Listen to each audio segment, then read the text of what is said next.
Namaskar. A warm welcome to World News and Indian Perspective on All India Radio. This is Manoj Singh Rana, and with me is Aditi Lumba, bringing glimpses of major developments of the day from across the globe. Over the next half an hour, we shall bring you the latest from the world of politics, economy, sports, entertainment, and more. The headlines.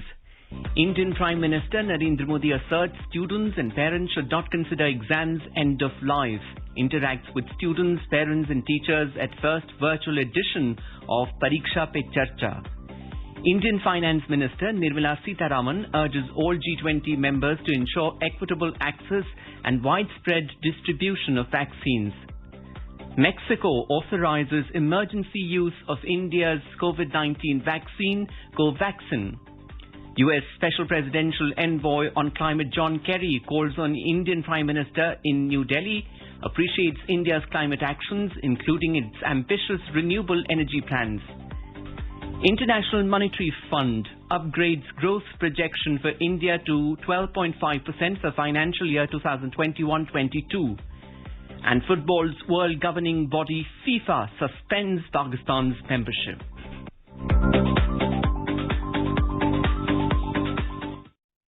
As the number of COVID cases are on the rise again, we appeal to our listeners not to lower the guard, follow all the precautions, and all those above 45 years to get vaccinated without any hesitation. Stay safe and protected by following these 3 simple steps. Wear a face mask, maintain 2 gaz ki duri for social distancing, and focus on hand and face hygiene. Now, the news in detail. Prime Minister Narendra Modi has asserted that students and parents should not consider exams the end of life and always try to do better in the next attempt. Engaging with students, parents and teachers at the first virtual edition of Pariksha Pe Charcha, Mr. Modi shared his mantras to overcome stress and anxiety. एक बात मैं जरूर देशवासियों को भी बताना चाहता हूं और गार्डियंस को बताना चाहता हूं, टीचर्स को बताना चाहता हूं। ये परीक्षा पे चर्चा है, लेकिन सिर्फ परीक्षा की ही चर्चा नहीं है। बहुत कुछ बातें हो सकती हैं।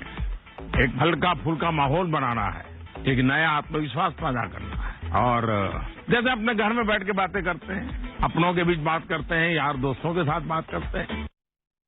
The Prime Minister asked students not to fear exams but celebrate them.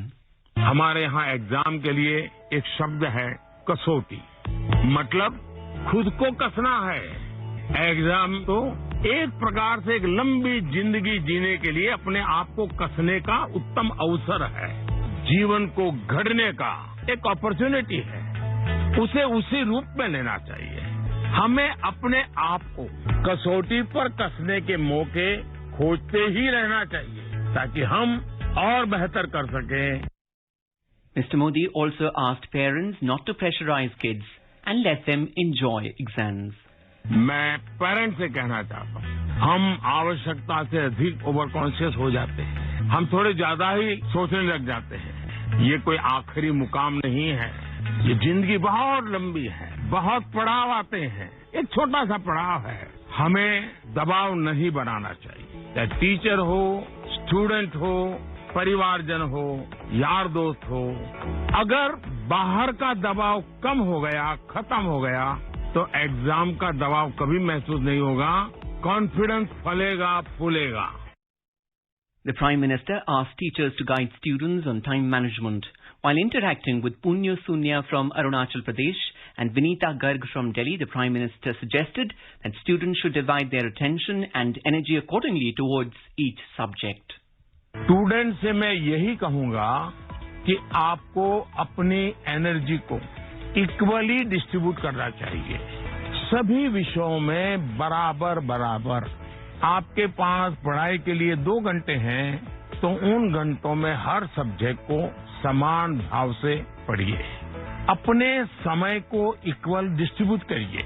वहीं टीचर्स के लिए मेरी सलाह ये है, वो विद्यार्थियों से उनको टाइम मैनेजमेंट के संबंध में, उसके तौर तरीके के संबंध में, सिलेबस के बाहर जाकर के भी कभी उनसे बातें करें, उनसे चर्चा करें, उनको गाइड करें। The Prime Minister also said his students should always try to attempt the difficult topic in the beginning and devote more time to it. He added that hard subjects and topics must be done in the morning before jumping onto easier topics, because the mind is fresh and concentration is sharp. He asked students not to run from difficult subjects, as anything can be accomplished with hard work. जो सरल है वो पहले करें, ये आम तौर पर ये कहा जाता है, और एग्जाम में तो खास तौर पर बार-बार कहा जाता है जो सरल उसको पहले करो भाई, जब टाइम बचेगा तब वो कठिन है उसको हाथ लगाना। लेकिन पढ़ाई को लेकर मैं समझता हूँ ये सलाह आवश्यक नहीं है और उपयोगी भी नहीं है। मैं जरा इस चीज को अलग नजरिए से देखता हूँ। मैं कहता हूँ जबकि पढ़ाई की बात हो तो कठिन जो है उसको पहले लीजिए। आपका माइंड फ्रेश है, आप खुद फ्रेश हैं, उसको अटेंड करने का प्रयास कीजिए। जब कठिन को अटेंड करेंगे तो सरल तो और भी आसान हो जाएगा। Mr. Modi also highlighted the importance of spare time, saying it is essential for the day to not become monotonous and robotic. He asked students to devote their spare time in activities through which they can express themselves and develop their personality. He said creativity can take people to newer heights. अगर आपको पहले से ही पता है कि मेरे पास खाली समय है, तो आप अपने पेरेंट्स या अपने बहन भाई से कह सकते हैं कि मैं आपकी हेल्प करूंगा। दूसरा, आप सोचें कि ऐसी कौन सी चीजें हैं जो आपको खुशी देती हैं।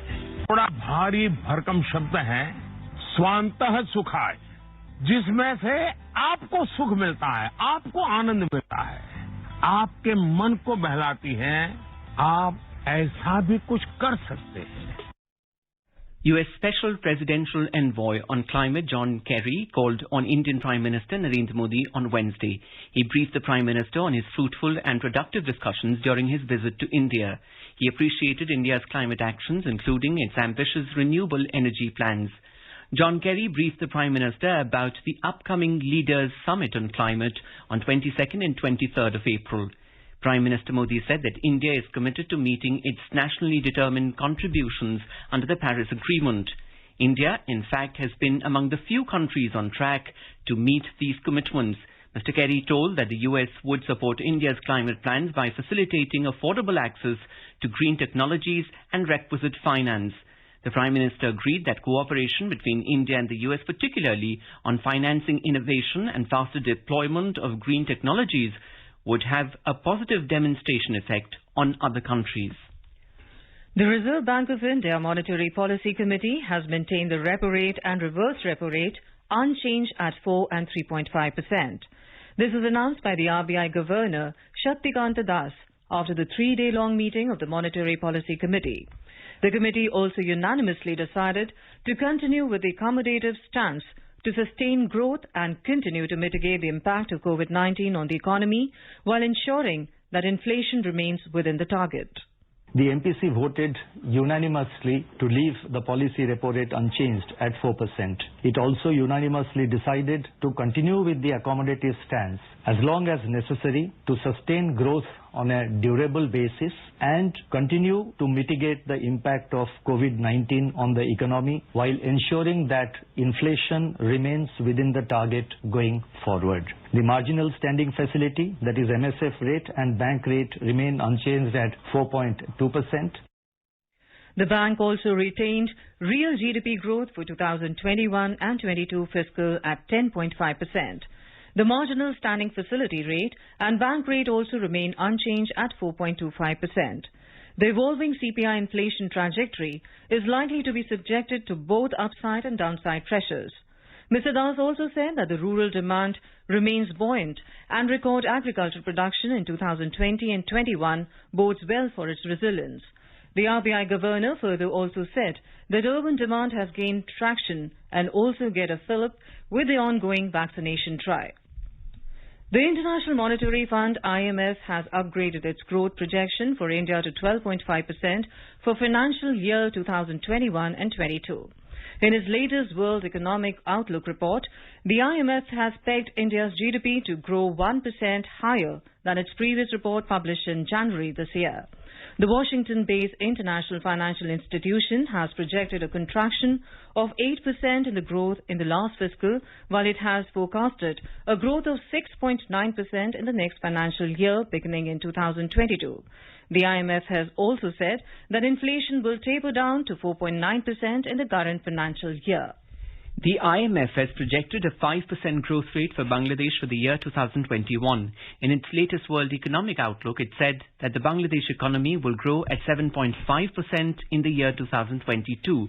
Consequently, the GDP of Bangladesh is projected to grow from $329 billion in 2020 to $352 billion in 2021. The IMF has also made an upward revision in the global growth rate projection to 6% for the year 2021 and 4.4% for 2022. The report noted that an additional 95 million people are estimated to have fallen into extreme poverty in 2020. IMF chief economist Geeta Gopinath said that the $1.9 trillion US stimulus and adapting to the continuing pandemic by the countries has contributed substantially to the positive change in the growth outlook. This is All India Radio giving you the world news. 3 steps to stay protected and stay safe from COVID-19. Wear face mask, 2 gaz ki duri to maintain social distancing, maintain hand and face hygiene. Finance Minister Nirmala Sitharaman has urged all G20 members to ensure equitable access and widespread distribution of vaccines. Participating virtually in the second G20 Finance Ministers and Central Bank Governors meeting, Ms. Sitharaman shared that India is running an ambitious program of rapid domestic vaccination. She said India has emerged as key global producer of vaccines and medical products, especially during the pandemic. The minister stated that India has covered over 87 million citizens in its vaccination drive so far and has supplied over 64 million doses to 84 countries, including 10 million doses as grant. She urged the G20 high-level independent panel on financing the global commons for pandemic preparedness and response to draw upon these experiences of the country. World Health Day is being observed on Wednesday. The day is aimed at creating awareness of a specific health theme to highlight a priority area of concern for the World Health Organization. Over the years, this has brought to light important health issues such as mental health, maternal, child care and climate change. The Prime Minister Narendra Modi has said that World Health Day is a day to reaffirm our gratitude and appreciation to all those who work day and night to keep our planet healthy. In a tweet, Mr. Modi said it's also a day to reiterate our commitment to supporting research and innovation in healthcare. He also called upon everyone to keep the focus on fighting COVID-19 by taking all possible precautions. A report.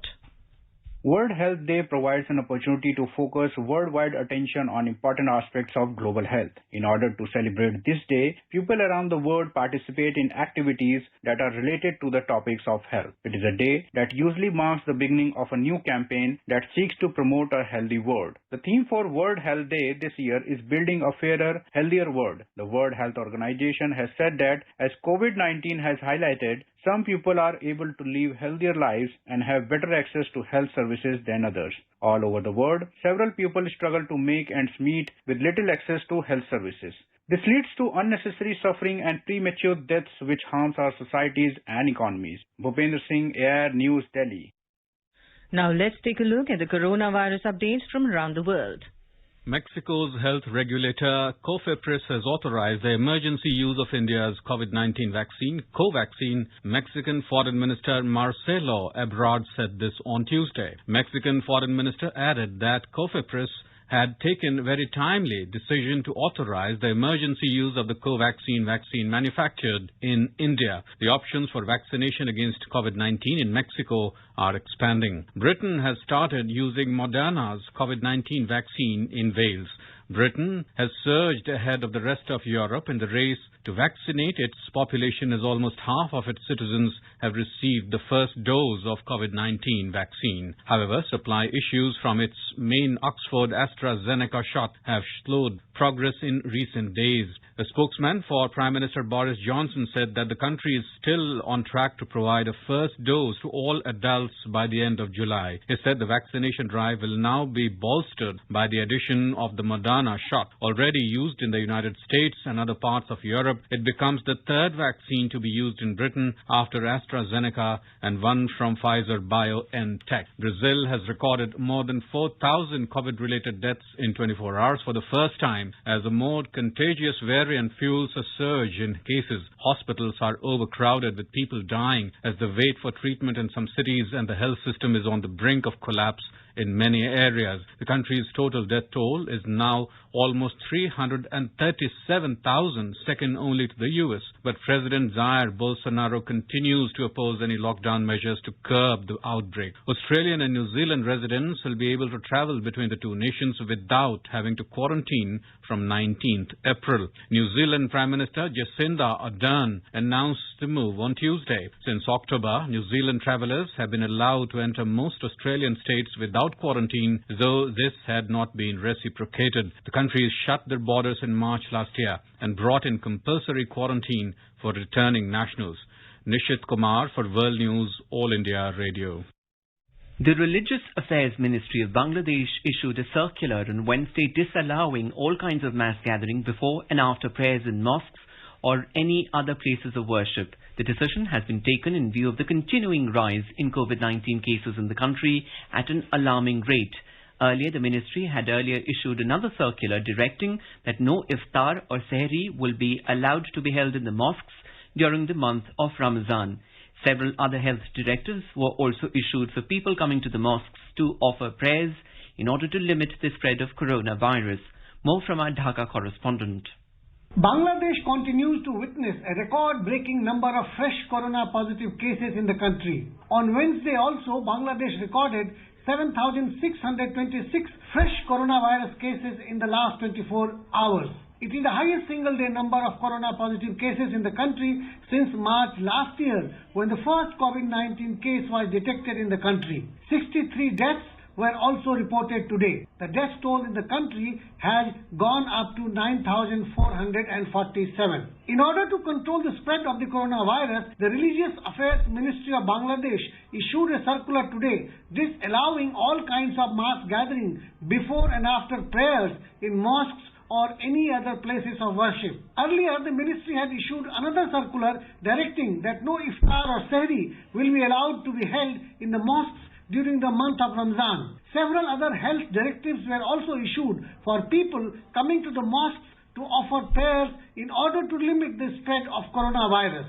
On the third day of the countrywide lockdown, buses started operating inside the city limits after the government partially rolled back the suspension of public transport on Tuesday. Some parts of the capital city also witnessed protests by shopkeepers and two-wheeler ride-sharing drivers demanding an end to closure of shops and ban on ride-sharing respectively. Rajesh Jha, World News, All India Radio, Dhaka.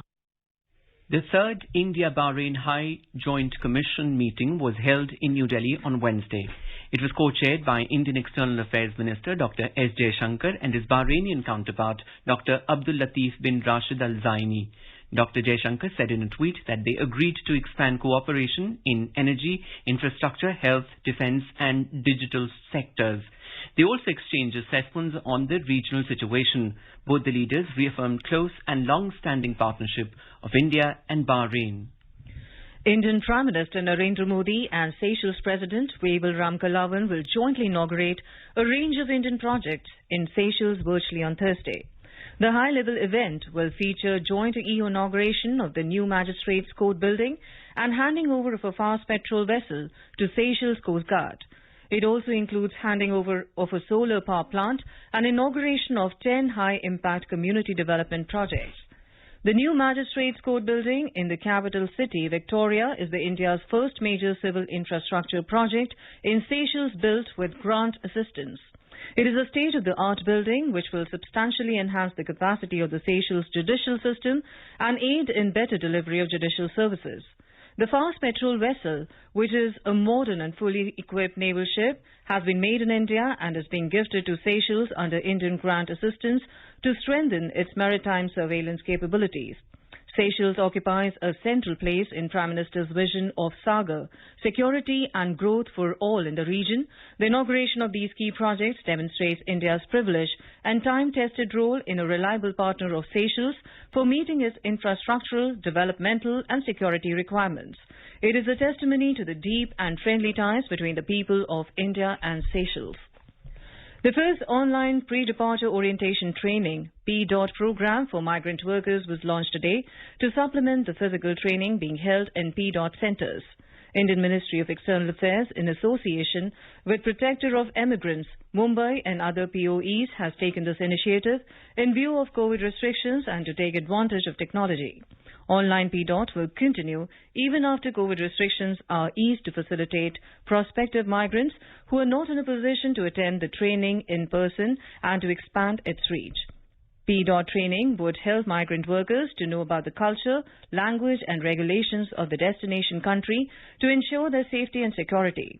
The initiative will provide prospective migrants with better skills and empower them further as they embark on the journey of migration. Hong Kong media tycoon Jimmy Lai and two pro-democracy activists have pleaded guilty to charges of participating in an illegal march during mass anti-government protests in August 2019. Earlier, Lai and 6 more activists were found guilty in a separate court case over unauthorized assembly during protests.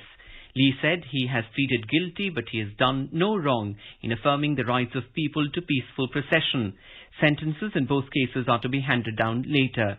The maximum possible punishment is 5 years in prison. The 2019 pro-democracy protests were held in reaction to Beijing's tightening squeeze on wide-ranging freedoms promised to Hong Kong upon its return to Chinese rule in 1997. These protests plunged the semi-autonomous city into its biggest crisis since the handover. This is All India Radio giving you the world news. The Sensex and the Nifty today gained around 1% amid mixed global cues. On the other hand, the rupee at the foreign exchange market weakened 113 paise against the US dollar. A report from the Business World. The Sensex at the Bombay Stock Exchange BSE surged 460 points or 0.94% to close at 49,662. Nifty at the National Stock Exchange also climbed 136 points or 0.92% to finish at 14,819. In the Sensex pack, shares of 27 companies gained while 3 logged losses. In sectoral indices, 18 out of 19 sectors climbed. In the global equity market, Asian shares traded mixed. South Korea's Kospi gained 0.3% and Japan's Nikkei 225 added 0.1%. On the other hand, Hong Kong's Hang Seng plunged 0.9%, while Singapore's Straits Times fell 0.4% and China's Shanghai Composite Index dipped 0.1%. European stocks were mixed in intraday trade. Back home, gold prices rose 280 rupees per 10 grams at the multi-commodity exchange for April contracts. Gold futures were trading around 46,200 rupees per 10 gram. Silver futures also gained 90 rupees to trade at around 65,985 rupees per kilogram for May contracts. And the rupee at the foreign exchange market weakened 113 paise to 74 rupees and 56 paise against the US dollar. This is Lalema Aneja Dang for World News All India Radio. Moving on to sports. Football's world governing body, FIFA, has suspended Pakistan's membership and ordered an unrecognized committee to vacate the National Football Federation's headquarters in the country. Pakistan football has been run by a FIFA-appointed committee since 2019, but members were evicted from their Lahore office last week by a group claiming to have held legitimate elections. In a statement from its headquarters in Zurich today, FIFA said the Pakistan Football Federation, PFF, has been suspended until further notice. PFF representatives and club teams are therefore no longer entitled to take part in international competitions until the suspension is lifted. The ban means Pakistan will no longer get FIFA development funding worth around $1.25 million a year. Pakistan has been suspended twice before because of government interference in the sport. The country is currently ranked 200 out of FIFA's 210 teams. Real Madrid and Manchester City have won their first leg matches in the quarterfinals of the Union of European Football Associations Champions League. In the first match, 20-year-old Vinicius Jr. scored a brace as Real Madrid defeated Liverpool by 3-1. In another match, Manchester City eked out by 2-1 win over Borussia Dortmund at home in the respective first leg quarter-final. For City, Kevin De Bruyne and Phil Foden scored 2 goals, while Marco Reus scored 1 for Dortmund. Liverpool are on the brink of exiting Champions League at the quarter-final stage following the defeat in the first leg. In Thursday's matches, Paris Saint-Germain will take on Bayern Munich and FC Porto in all set to play against Chelsea. The United States has hinted that it will not rule out the possibility of consulting with partner countries over a boycott of the Beijing 2022 Winter Olympic Games amid rising concerns over human rights violations in China's Xinjiang province. In a press briefing, U.S. State Department spokesperson Ned Price said the Department of State, as part of their thinking on the Beijing Olympics, is engaging with partners and allies to coordinate closely on decisions and approaches to the government in Beijing. The remarks came amid a growing rift between the U.S. and China over several issues, including human rights violations in Xinjiang province, political situation in Hong Kong, and trade. The U.S. and some of its allies, including the European Union, have imposed sanctions against Chinese officials over human rights abuses in Xinjiang province. The Winter Olympics in 2022 is slated to be held between February the 4th and 20th in Beijing. Now let us take a look at the major developments around the world as reported in the foreign press. The New York Times reported that a 28-year-old man died in the Philippines after the police forced him to do 300 squats as punishment for breaking lockdown rules. Washington Post cites the Forbes to write that global billionaires added $8 trillion to total net worth in the last year. Globe and the Mail write that the Ontario government is facing increasing pressure to address COVID-19 outbreaks in essential workplaces. The Sydney Morning Herald reports that an operator of 3 COVID vaccine clinics in Sydney has apologized for sending a text message to patients telling them to respond within 48 hours or risk losing their vaccine dose. South China Morning Post reported that China's new border rules in Tibet point to some same old dispute with India. Khalij Time writes that the Forbes annual World's Billionaires list includes a record-breaking 2,755 billionaires, with Amazon founder Jeff Bezos topping it for the 4th consecutive year. The Telegraph writes that some 62% of eligible Bhutanese citizens were vaccinated in just 1 week, outstripping both the UK and the United States.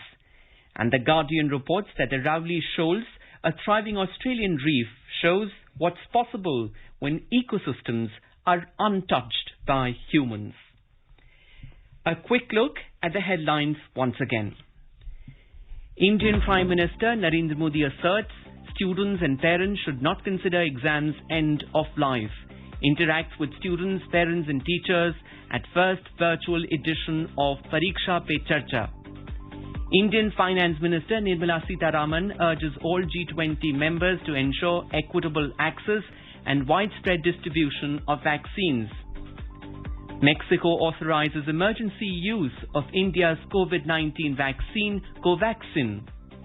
U.S. Special Presidential Envoy on Climate John Kerry calls on Indian Prime Minister in New Delhi, appreciates India's climate actions, including its ambitious renewable energy plans. International Monetary Fund upgrades growth projection for India to 12.5% for the financial year 2021-22. And football's world governing body, FIFA, suspends Pakistan's membership. India is celebrating the 151st birth anniversary of Mahatma Gandhi. Before we end, let us listen to his favorite bhajan, Vaishnav Jan, by artists from Cambodia.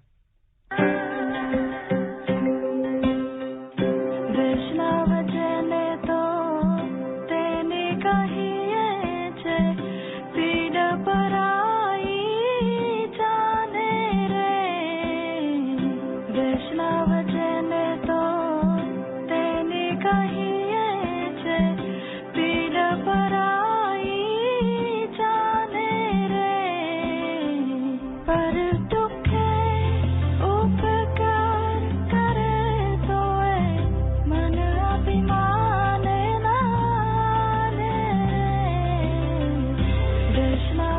And with that, we end this bulletin. See you at same time tomorrow with the next edition of World News.